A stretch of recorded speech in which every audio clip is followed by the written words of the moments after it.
तो सबसे बड़ा पोल आपके सामने आ गया है समाचार प्लस और पोल डायरी का सर्वे क्या कह रहा है। भारतीय जनता पार्टी की सरकार बन रही है। बीजेपी 370 सीटें अपने सहयोगी दलों के साथ लाते हुए सरकार बनाती हुई समाचार प्लस और पोल डायरी के सर्वे में दिखाई दे रही है। यह अनुमान है कि 370 सीटें भारतीय जनता पार्टी को मिल सकती हैं और जैसा कि मैं बार बार कहता हूं कि 370 एक बड़ा मनोवैज्ञानिक फिगर है।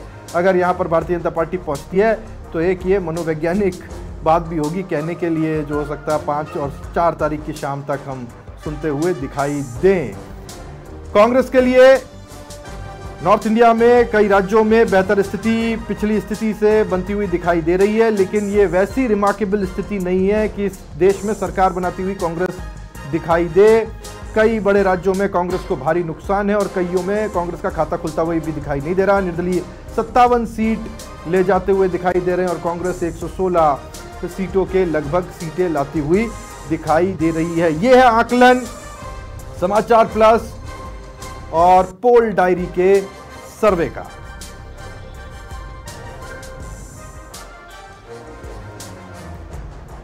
और अब देखिएगा अलग अलग सर्वे एजेंसीज क्या क्या कह रही हैं। समाचार प्लस और पोल डायरी कह रहा 370 बीजेपी, 316 कांग्रेस, 57 अदर्स। जन की बात 377 और 151 कांग्रेस प्लस और 15 others. PMARQ 359 Bharatiya Janata party plus Congress plus यानी कि इंडी गठबंधन 154 पे जाता हुआ दिखाई दे रहा है। 30 अदर्स। मैट्रिज पोल से कहते हैं कि 361 भारतीय जनता पार्टी और अलायंस यानी कि एनडीए लेकर के आएगा।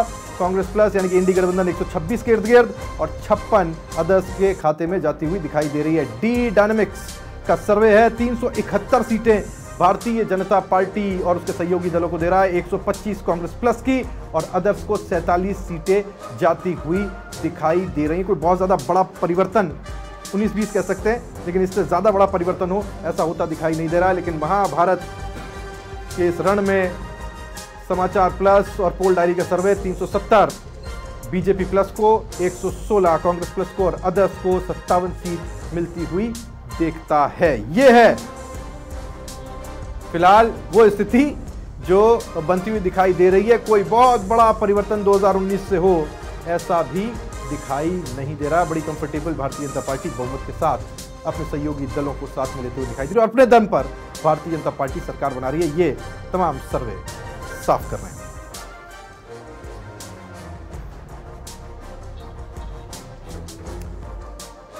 और जब सर्वे सामने है तो चर्चा जरूरी है। तमाम खास मेहमान हमारे साथ जुड़ेंगे। हमारे साथ पोल डायरी से श्रीकांत देशपांडे साहब जुड़ेंगे। देशपांडे साहब बहुत स्वागत है आपका, if you can hear me. हमारे साथ देवेंद्र यादव जी आम आदमी पार्टी से होंगे। यादव साहब आपका बहुत स्वागत है।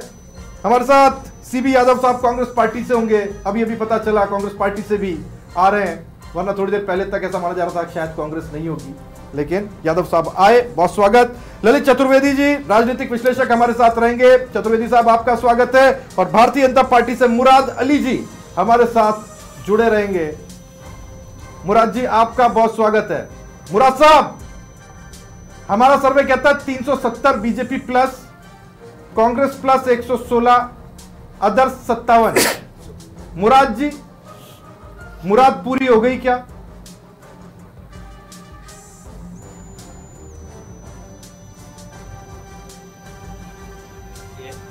लोकतंत्र के इस त्योहार में जिस तरीके से भारतीय जनता पार्टी के कार्यकर्ता ने कठोर परिश्रम किया है और जिस तरीके से मोदी जी का विकास जो एक हिंदुस्तान को नई दिशा में लेके गया है, निश्चित तौर पे उसी विकास और उसी इरादे की मुराद पूरी होने जा रही है।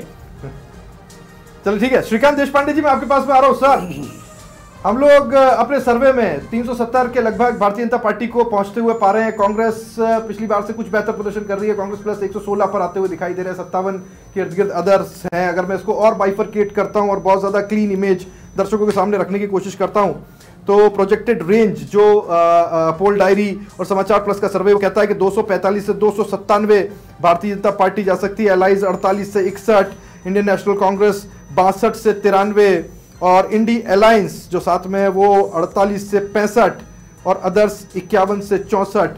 तो कुल मिलाकर के भारतीय जनता पार्टी की परिस्थिति में पिछली बार की तुलना में कुछ कमजोरी सर्वे देख रहा है, लेकिन मेजॉरिटी कंफर्टेबली बीजेपी अपने अलायंस के साथ में हासिल कर रही है। देशपांडे साहब, देखिए ऐसा है कि मैं सबसे पहले दो तीन चीजें आपको बता दूं कि भारतीय जनता पार्टी अपने स्थापना के बाद 1980 के बाद सबसे ज्यादा 441 सीटों पर इस बार चुनाव लड़ रही है। कांग्रेस आजादी के बाद में सबसे कम सीटों पर इस बार चुनाव लड़ रही है। 328 सीटों पर कांग्रेस इस बार चुनाव लड़ रही है और उसके जो सहयोगी हैं वो 215 सीटों पर चुनाव लड़ रहे हैं। सबसे ज्यादा अपने स्थापना के बाद में जो बसपा है वो 441 सीटों पर चुनाव लड़ रही है इस बार। और तीसरा चौथा एक महत्वपूर्ण इसका एक वैशिष्ट्य है इस चुनाव का, वो ये है कि पंजाब में इस बार पहली बार 4 कॉर्नर फाइट हो रही है, जबकि तमिलनाडु में 3 कॉर्नर मतलब तिरंगी जो लड़ती हैं जो चुनाव है वो हो रहे हैं। ये एक सबसे बड़ी जो इसमें अलग उपलब्धि थी वो इस चुनाव में देखी गई है। दूसरा ऐसा है कि पिछले 10 सालों के बाद में एक थोड़ी बहुत जो एंटी इनकम्बेंसी बनती है वो भाजपा के खिलाफ जरूर है, लेकिन मोदी सरकार चाहिए ये देखकर उम्मीदवारों को न देखते हुए बहुत सी जगहों पर जो है भाजपा के लिए वोटिंग हुआ। ये हमने सर्वे के अंदर जो है तो नोटिस किया है। ये सबसे महत्वपूर्ण बात है। कई जो सांसद थे, जो रनिंग सांसद है, उनके खिलाफ बहुत बड़ी एंटी इनकम्बेंसी थी, लेकिन केवल मोदी जी को देखकर उनके साथ जो है वो वोटिंग हुई है। लेकिन कई जगहों पर जो स्थानीय मुद्दे हैं वो हावी रहे और इस वजह से जो है स्थानीय मुद्दों के आधार पर भारतीय जनता पार्टी को पिछले बार की तुलना में कुछ सीटों का नुकसान जो है वो निश्चित हो सकता है। भाजपा पिछली बार अपने बलबूते पर 303 सीटें लाई थी, जबकि इस बार जो है भाजपा 297 सीटों तक अधिकतम पहुंच सकती है। ये हमारा अपना अनुमान है। उससे ज्यादा शायद ही उसे सीटें मिले, लेकिन जो मोदी सरकार के लिए वोटिंग हुआ उस वजह से वो इस आंकड़े तक पहुंच सकते हैं। जबकि जो थोड़ा बहुत नुकसान हो रहा है वो नुकसान वो दक्षिण की जो सीटें हैं वहां से उनकी भरपाई कर रहे हैं। उड़ीसा से कर रहे हैं, आंध्रा में देखिए आप, तेलंगाना में देखिए, तमिलनाडु में देखिए, केरल में एक सीट पर वो भाजपा चुनाव शायद जीत सकती है। तो ये जो सीटें उनको मिल रही हैं, जो जहां गैप पड़ रहा है, जैसा राजस्थान में कुछ सीटों पर उनका पराजय हो रहा है, पूरा क्लीन स्वीप नहीं कर रहे हैं, लेकिन वो सीटें उन्हें उड़ीसा से या जो दक्षिण के राज्य हैं वहां से उसकी भरपाई जो है वो हो रही है। ये इस चुनाव का सबसे बड़ा वैशिष्ट्य जो है आप देख सकते हैं। देशपांडे साहब, राजस्थान में कहावत है जहां मैं इस वक्त खड़ा हूं, कान यूं पकड़ो चाहे यूं पकड़ो, बात एक होती है, कान किसी भी तरफ से पकड़ लो। अब बीजेपी को शायद खालिस उत्तर भारत में या हिंदी पट्टी में नुकसान होता हुआ दिखाई दे, जो सर्वे कह रहा था, लेकिन वो उस कहना चाहिए नुकसान की भरपाई दक्षिण के राज्यों से कर रही है। और ये बीजेपी के लिए एक रिमार्केबल रास्ता होगा कि आने वाले वक्त में उसके लिए खास तौर पर जो कहते हैं ना फार साउथ, उसके दरवाजे खुल रहे हैं। केरला में और तमिलनाडु में आपका जो सर्वे है, आपने जो मेहनत की है, वो ये बताती है कि वो रास्ते खुलते हुए दिखाई दे रहे हैं, वोट परसेंटेज में भी। देशपांडे जी सर, आप एक बार फिर से सवाल दोहराएंगे? जी, मैं कह रहा हूं कि दक्षिण भारत में भारतीय जनता पार्टी को ज्यादा बड़ा फायदा होता हुआ दिखाई दे रहा है। देशपांडे साहब, एक लंबे अरसे से बीजेपी ने केरला और तमिलनाडु में कुछ ऐसा देखा नहीं, और वोट परसेंटेज में भी अगर मैं देखता हूं, जैसा कि आपका अनुमान है और आपने जो मेहनत की है फील्ड में, वो ये बताता है कि बीजेपी को एक रिमार्केबल एंट्री मिल रही है दक्षिण भारत में। देखिए, दक्षिण भारत में इससे पहले अगर आप देखेंगे कि 2014 में केवल एक कन्याकुमारी की सीट जो है तमिलनाडु में भाजपा ने जीती थी, जबकि केरल के अंदर जो है तो भाजपा 0 पर रही थी। लेकिन उसका जो डबल डिजिट में भी उनको जो है वहां का वोट शेयर नहीं था। जबकि इस बार अगर आप देखेंगे तो केरल में भाजपा डबल डिजिट से अधिक वोट शेयर लेने जा रही है, जबकि तमिलनाडु में भी भाजपा का वोट शेयर जो है वो पिछले बार से दुगना बढ़ रहा है। और सीटें भी जो है तो भाजपा 3 सीटें लगभग जीत सकती है, जबकि और 2 सीटों पर वो फाइट के अंदर है कि वहां पर भाजपा अगर चुनाव हार भी जाती है, लेकिन वहां उसको जय और पराजय का जो अंतर है वो बहुत कम हो सकता है। तो ये भाजपा के लिए बहुत बड़ी उपलब्धि होगी कि भाजपा केवल दक्षिण उत्तर भारतीय राज्यों की पार्टी है, ऐसा उसके बारे में कहा जाता था। पिछले बार आंध्रा में भी भाजपा को एक भी सीट नहीं थी, लेकिन इस बार जो है तो भाजपा वहां 1 से 7 सीटों पर अपने सहयोगियों को साथ जो है वो अपने बलबूते पर सीट जीत सकती हैं। उसके अलावा तेलंगाना में जो है तो भारतीय जनता पार्टी पिछली बार 4 सीटें थी, उसमें इस बार भी इजाफा हो रहा है और वोट शेयर जो है वो बढ़ रहा है। वैसे ही अगर आप देखेंगे तो उड़ीसा के अंदर भी भारतीय जनता पार्टी को पिछली बार जितनी सीटें थी उससे कई ज्यादा सीटें इस बार भाजपा ले रही है, और भाजपा का जो वोट शेयर है वो भी बढ़ रहा है। मतलब कुल मिलाकर अगर आप देखेंगे तो दक्षिण के राज्यों में जो है तो भारतीय जनता पार्टी का वोट शेयर जो है तो वो बहुत बड़े पैमाने पर बढ़ रहा है। हालांकि ऐसा कहा जाता है कि द्रविड़ी जो राष्ट्रवाद है उसके आगे भारतीय जनता पार्टी का जो नेशनलिज्म है उसको ज्यादा तवज्जो नहीं दी जा सकती थी, लेकिन इस बार अगर हमने जो देखा है तो उसमें ये दिखा है कि द्रविड़िस्तान में भी भारतीय जनता पार्टी को जो है तो एक्सेप्टेंस जो है वो लोगों से अच्छे तरीके से मिल रहा है, खासतौर पर तमिलनाडु में आप देखेंगे। बंगाल में भी वो एक्सेप्टेंस है जो आप देख रहे हैं। बिल्कुल बिल्कुल, देखिए बंगाल के अंदर जो है तो भारतीय जनता पार्टी स्थानीय मुद्दों पर चुनाव लड़ रही है, राष्ट्रीय मुद्दे वहां बहुत कम है, लेकिन मोदी लहर जो है वो एक अंडर करंट सा आपको देखने को मिलेगा। हम जैसा कि हमने किया है वहां काम, तो हमने ये देखा है कि वहां पर जो है मोदी लहर जो है वो अंडर करंट के तौर पर काम कर रही है। संदेश खाली का मुद्दा भारतीय जनता पार्टी ने बड़े पैमाने पर उठाया है, लेकिन वो कोई ज्यादा कारगर मुद्दा जो है तो भाजपा के लिए वहां नहीं है, या फिर वो वोट को तब्दील करने के लिए भाजपा के लिए बहुत इंपॉर्टेंट नहीं रहा। लेकिन खुद मोदी या जो स्थानीय मुद्दे थे जिसके खिलाफ भाजपा वहां लड़ रही है और अच्छे तरीके से जो है तो भाजपा का केडर वहां काम कर रहा है, और इन्हीं वजहों से जो है तो भारतीय जनता पार्टी बंगाल के अंदर बहुत बड़े सिंगल लार्जेस्ट पार्टी के रूप में उभर कर सामने आ रही है, ये हमारा अपना अनुमान है। जी बिल्कुल। और वैसे भी लोकसभा चुनाव, राज्य और विधानसभा चुनाव को लेकर के वोटिंग के तरीके में और वोटिंग पैटर्न में हम डिफरेंस देखते आए। चलिए फटाफट से यादव साहब, मैं आपके पास में आ रहा हूँ। यादव साहब यानी कि सीबी यादव साहब कांग्रेस से। यादव साहब, कितना इत्तेफाक रख रहे हैं आप? कांग्रेस पार्टी का इससे बिल्कुल भी इत्तेफाक नहीं है, और ये तो 2-3 दिन का रंगमंच है जिसपे आप और बहुत मीडिया चैनल अपनी अलग अलग बातें कर रहे। मैं इतना कह सकता हूँ, जैसे आप ही के मैं सर्वे की बात करूँ तो भारतीय जनता पार्टी को 245 से 297, ऐसा तो ये इस तरह की बातें, तो इसमें कोई वैज्ञानिकता तो हुई नहीं कहीं, कोई साइंटिफिक तो तब हो जब इसमें कोई चीज थोड़ी सी भी हो। और मैं थोड़ा सा आपको, जैसे मैं भी एक पॉलिटिकल साइंस का विद्यार्थी हूँ, ये चुनाव first past the post system होता है। मैं आपको थोड़ा सा ये बताता हूँ। पिछली बार भारतीय जनता पार्टी का जो वोट शेयर था वो 39% के आसपास था, और हम इंडिया गठबंधन के इन वोट शेयर को मिला देते हैं तो हम उनसे ऊपर चले जाते हैं। कांग्रेस का वोट शेयर लगभग 22% के आसपास था, तो अगर हम इसे मिला देते और first past the post system में, अगर मैं केवल अब आपका सर्वे भी कह रहा है कि भारतीय जनता पार्टी का वोट शेयर कुछ कम हुआ है, अगर मैं कुछ कम भी नहीं मानता हूं और उतना भी अगर आप कहते हो कि उतना भी है, तब भी first past the post system के अंदर निश्चित तौर पर मैं क्लियर आपकी बात क्लियर करो ना, फाइट है, क्लियर करो। अब आप मुझसे टेक्निकलिटी पे आए तो टेक्निकलिटी से बात करें। मैं भी जर्नलिज्म का स्टूडेंट रहा हूँ, लॉ का स्टूडेंट रहा हूँ, विज्ञान का स्टूडेंट रहा हूँ। आप पॉलिटिकल साइंस कर रहे हैं, इसलिए पॉलिटिक्स तो मैं आपको बता दूं साहब, 36.18% वोट भारतीय जनता पार्टी को मिल सकता है। एनडीए अलायंस को 10.78% वोट मिल सकते हैं, जो मिल करके आंकड़ा तकरीबन 45 से 46% तक पहुंचाता है। कांग्रेस को लाभ है पिछली बार की तुलना में, लेकिन बहुत ज्यादा नहीं, लगभग 22.5% वोट आपको मिल सकता है। इंडी अलायंस को 12.79% यानी कि लगभग 13% के इर्द गिर्द वोट मिल सकता है, और अदर्स जो हैं वो 17.76% वोट लेकर के आ रहे हैं। ये वो अदर्स हैं जिनको आप कभी साथ कभी नहीं साथ, पता नहीं ममता जी को आपने साथ रखा कि नहीं रखा? नहीं रखा। तो ममता जी आपके साथ है क्या? वो तो बाहर समर्थन वाली है ना, उन्होंने कहा है साथ ही है, हमारे साथ ही है ममता जी, बिल्कुल आधिकारिक रूप से कह रही है। आज ही कहा उन्होंने। अरे मैं आपके साथ को थोड़ा और एलोबरेट नहीं, देखिए वो साथ को एलोबरेट बोलने का मौका दीजिए, अलग है। अब मैं आपको बताता हूं, आपके साथ को एलोबरेट करता हूं। आइए अब पूरे देश के सामने इस साथ को और इस साथ की बात को एलोबरेट करते हैं, क्योंकि आपने प्रश्न उठाया तो मैं आपकी उस साथ की बात को एलोबरेट करते हैं। हमारे साथ बैठे हैं आप ही के पार्टी के सहयोगी देवेंद्र यादव जी, आम आदमी पार्टी से।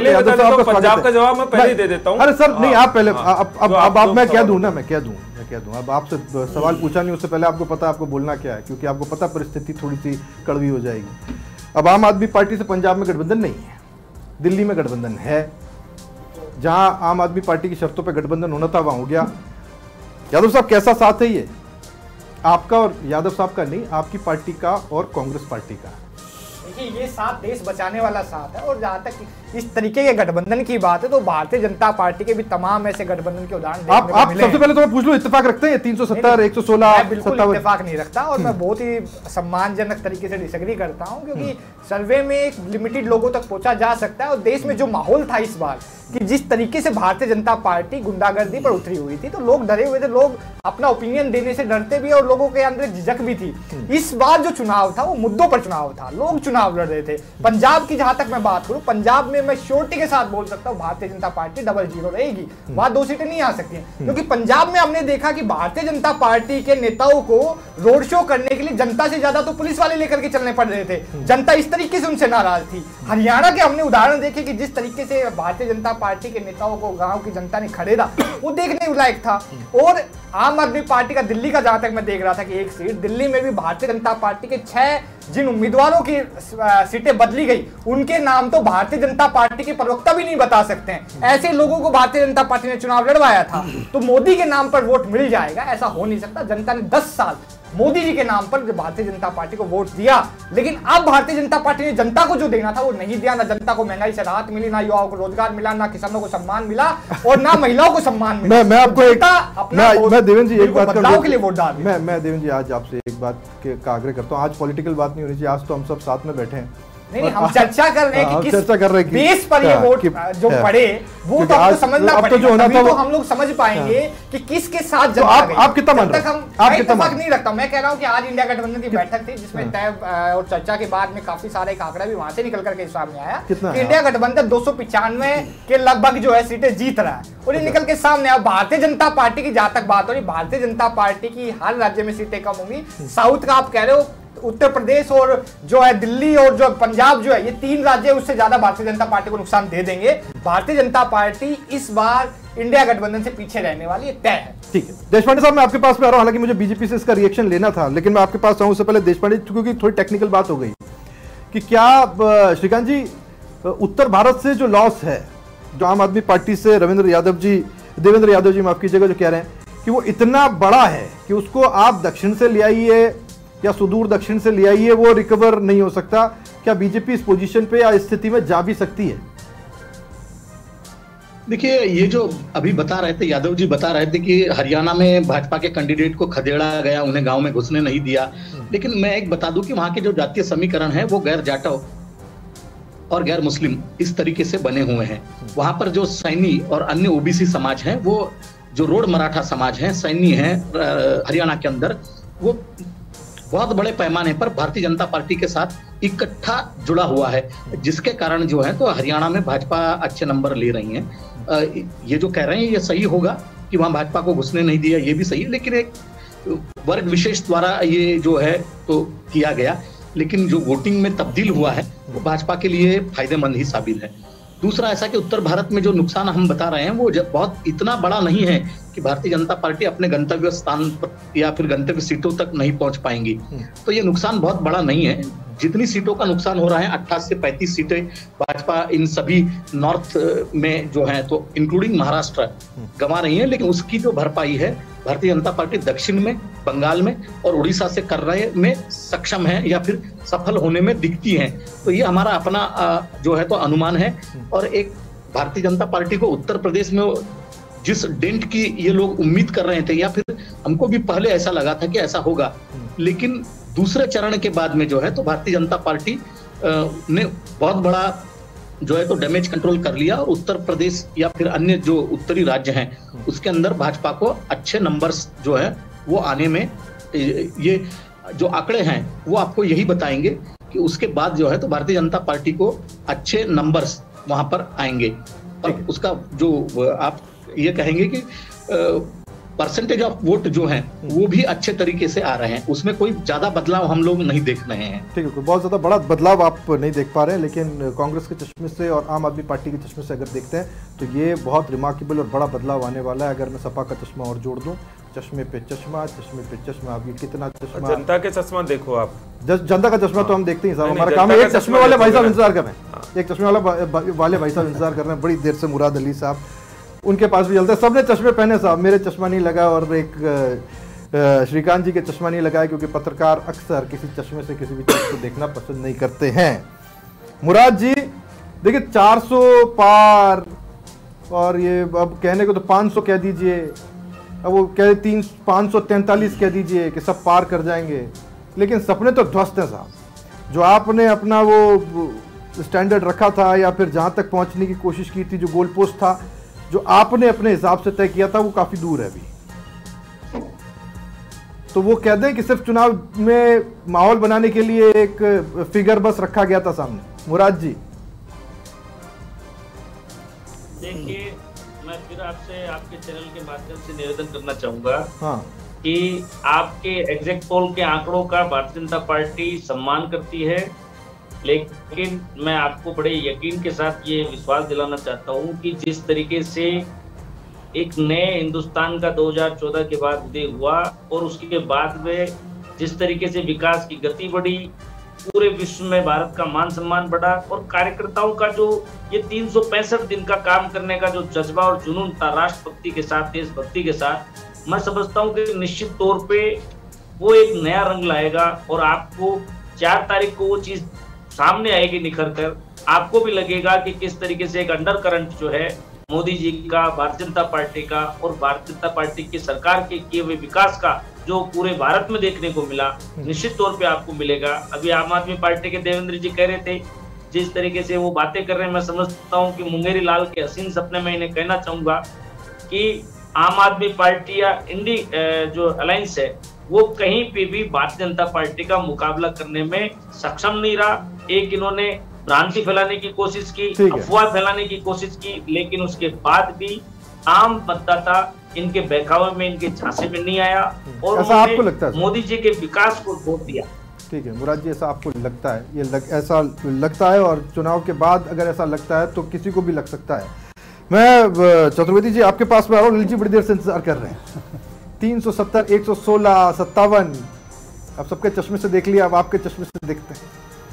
देखिए राहुल जी, 2014 में जब नरेंद्र मोदी जी चुन करके आए थे तो सबसे पहले लोकतंत्र के बड़े मंदिर में उन्होंने जब सिर झुका करके काम स्टार्ट किया था, तो उनका जो विजन था, जिस विजन को लेकर के चल रहे थे, और शुरुआत से 50 करोड़ जनधन खाते खोल करके भ्रष्टाचार समाप्त करने का जो कदम उन्होंने उठाया था, उससे जनता को ये समझ में आ गया था, ये मैसेज आ गया था कि ये कोई नया प्रधानमंत्री आया है जो माइक्रो लेवल पर इतना जाकर के सोचता है कि घर घर शौचालय बनाने और महिलाओं को बाहर शर्म से मुक्ति दिलानी है। तो उस प्रधानमंत्री से मुकाबला इंडी गठबंधन का भी था।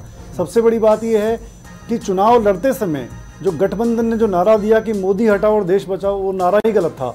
अगर ये नारा देकर के आप चुनाव लड़ेंगे, अगर भारतीय जनता पार्टी ने भी मनमोहन सिंह हटाओ और देश बचाओ लड़ा होता तो नरेंद्र मोदी जी नहीं आते। उन्होंने बोला कि हम कुछ नया करेंगे, हम कुछ नया परिवर्तन करेंगे। उस परिवर्तन की लहर को लेकर के वो आगे बढ़े और इसलिए चुनाव जीते। नरेंद्र मोदी जी का विजन जो स्वर्णिम भारत बनाने का, विकसित भारत बनाने का जो लेकर के चल रहे हैं, उसका मुकाबला गठबंधन में कहीं दिखता नहीं है। दूसरी बात यह है कि गठबंधन इटसेल्फ एक गठबंधन कहीं बना नहीं है, वो गांठबंधन ज़्यादा रहा है, ये हमने पहले देखा है। अरविंद केजरीवाल जी अपने आप को सुपरमेसी कैंडिडेट समझते हैं, उनका सुपीरियर कॉम्प्लेक्स इतना ज़्यादा है कि वो अपने अलावा प्रधानमंत्री कैंडिडेट के रूप में किसी और को देखते ही नहीं है, ये बिल्कुल निश्चित है। और जहाँ राहुल गांधी की बात आती है तो राहुल गांधी ऑलरेडी अपने आप को प्रधानमंत्री के रूप में देखते हैं, क्योंकि उनको लगता है कि उनकी लीगेसी है, क्योंकि ऑलरेडी उनके परिवार से ही प्रधानमंत्री इस देश में ज़्यादा रहे हैं और ये उनका हक समझते हैं। बाबू जगजीवन राम जी हो या उस टाइम पे और भी बड़े नेता हों, उनको हटा करके इंदिरा गांधी जी को प्रधानमंत्री बनाया गया था, जो कि एक यंग प्रधानमंत्री इस देश की पहली। और इससे ये उदाहरण साफ है कि उनका लोकतंत्र में बहुत ज़्यादा विश्वास नहीं है। लोकतंत्र अपनी जगह है, लेकिन वो अपनी लीगेसी को लेकर के, और उनको लगता है कि प्रधानमंत्री पद है। दूसरी बात, जहाँ 400 पार की बात आती है, मैं उस पॉइंट पे भी आ रहा हूँ। देखिए, नरेंद्र मोदी जी राजनीति के भी बहुत बड़े खिलाड़ी हैं। 400 पार का जो नारा दिया था, वो एक तो उन्होंने अपने कार्यकर्ताओं में पहले दिन ही शंख फूंक दिया था, कि जोश भर दिया था कि 400 पार। जब आपका बड़ा नेता बड़े मंच पे खड़े होकर के आपको ये बोले कि मैं 400 पार अपने को लेके जाना है, हम उसके लिए कमर कसले तैयार हों, और उसके विरोध में गठबंधन क्या किया कि कैसे भी करके 400 पार नहीं जाना है। तो लड़ाई 400 पार नहीं जाने देने की और 400 पार जाने देने की रह गई थी। ये चुनाव एक तरफा चला था, बीच में जरूर माहौल थोड़ा बना था। इन्होंने कोशिश की थी कि 3 चरण के बाद में जो वोटिंग परसेंटेज कम हुआ था, उसको लेकर के कहीं ना कहीं कोशिश की गई थी कि माहौल बने और देश में ये अब फैलाया जाए कि देखिए अब मोदी जी के वोटर तो हमेशा आगे बढ़ चढ़ करके हिस्सा लेते हैं, आगे निकलते हैं, जो नहीं निकले हैं, लेकिन ऐसा नहीं है। उसके बावजूद उसके बाद में मोदी जी की जहां 500 सभाएं होनी थी, उन्होंने 1000 सभाएं की हैं। ठीक है, मैं सवाल के साथ में आपके पास ये क्लियर है कि भारतीय जनता पार्टी ये चुनाव बहुत अच्छे, मैं कह रहा हूं मेरे हिसाब से 370 का आंकड़ा आपका ठीक नहीं है, 380 और 90 के बीच में भारतीय जनता पार्टी का गठबंधन डेफिनेटली इसमें आएगा और Bharatiya Janata party itself 325 seat मेरे हिसाब से जीतने वाली है। सीवी यादव साहब, मैं आखिरी कमेंट आपसे लूंगा फटाफट से, क्या इस बार के चुनाव में मोदी को या बीजेपी को रोकना बड़ा मकसद था या सरकार बनाना मकसद था? जो आरोप अब आपके ऊपर लग रहे हैं, जो कई विश्लेषक लगा रहे हैं कि सरकार बनाने के लिए नहीं, दरअसल रोकने के लिए चुनाव ज्यादा लड़ा गया। मुझे लगता है पहले तो विश्लेषक को अपनी सुचिता जो उसकी पद के साथ जुड़ी हुई है, आप समर्थक हो सकते हो, इतनी एक्सट्रीम बात तो बीजेपी का प्रवक्ता ही नहीं करता, कभी मैंने कभी सुना ही नहीं है। तो आप जब विश्लेषक बन के आते हो ना, तो कम से कम आपको थोड़ा उसमें अब न्यूट्रलिटी की तरफ जाना चाहिए। ये चुनाव आप देखिए, जब चुनाव शुरू हुआ था तब ये जो चुनाव था वो केवल और केवल इस देश के लोकतंत्र को और संविधान को बचाने की लड़ाई थी। ये आजादी के आंदोलन से कोई कमतर चुनाव नहीं था। विपक्ष के पास संसाधन नाम की कोई चीज नहीं थी जब हम चुनाव शुरू कर लोकतंत्र कर दिया था। नहीं, अगर 1975 नहीं, आप पहले तो आप बहुत क्लियर है, आप बीजेपी समर्थकों के एनालिटिकल हो। देखिए मैं नहीं आप बहुत क्लियर रहिए, आप अगर एनालिटिकल होती है ये बात नहीं होती है। आप नीचे लिखे बीजेपी समर्थक, आप नीचे लिखे भारतीय कोई आंकड़ा और डेटा आधारित। अरे आज लड़ने का दिन नहीं है सीवी यादव साहब, अरे लड़ने का दिन, ये तो ये सर्वे है, आप जो ना सर्वे, मैं वही बात कह रहा हूँ। कांग्रेस ने बचाने का नारा, लड़ाई आज शाम 7-6 बजे खत्म हो गई। इतनी लड़ाई यादव साहब आज शाम 6 बजे खत्म हो गई। अब तो प्रेम से बैठते बात करते हैं, अगर एग्री है तो एग्री, नहीं तो नहीं है। ठीक है, चलिए चलिए, ठीक है, मुझे वाइंड अप कीजिए। देवेंद्र यादव जी, देवेंद्र यादव जी खत्म कर दिया गया था। बहुत शुक्रिया आपका सीवी यादव साहब, आपका बहुत शुक्रिया। क्यों है हमारा, क्यों बन के आते हो? अरे सीवी यादव साहब सुनिए, मेरा सीवी यादव साहब, आपका कोई डेटा, कोई आंकड़ा, कोई बात नहीं, आप एक पक्षीय बात कर रहे हो। राहुल जी प्रशंसा कर रहा हूं, मोदी जी जैविक व्यक्ति है। शुक्रिया यादव साहब, आपका बहुत शुक्रिया। देवेंद्र यादव जी आपका बहुत शुक्रिया। मुराद अली जी आपका बहुत शुक्रिया। श्रीकांत देशपांडे जी आपका बहुत शुक्रिया हमारे साथ जुड़ने के लिए। आज लड़ाई माफ करने का दिन है, आज लड़ाई को छोड़ने का दिन है। अब जो लड़ाई थी वो शाम 6 बजे समाप्त हो गई। अब कोशिश ये होनी चाहिए कि जो भी रिजल्ट्स आएंगे उसे प्रेम से अपनाया जाए। ये वो सर्वे था जो हमने आपके सामने रखने की कोशिश की। पोल डायरी और समाचार प्लस ने फील्ड में जाके देश के अलग अलग कोनों में अपनी मेहनत से जो आंकड़े जुटाए, वो ये निचोड़ लेकर के आते हैं कि 370 तक एनडीए पहुंच सकता है। कांग्रेस कुछ बेहतर प्रदर्शन करती हुई दिखाई देगी, लेकिन उतना नहीं कि बाल्टी भर जाए। फिलहाल हमारी एक खास पेशकश लगातार जारी रहेगी। इसके अलग अलग पहलुओं को हम टटोलने की कोशिश करेंगे। हमारे तमाम खास मेहमानों का बहुत बहुत शुक्रिया।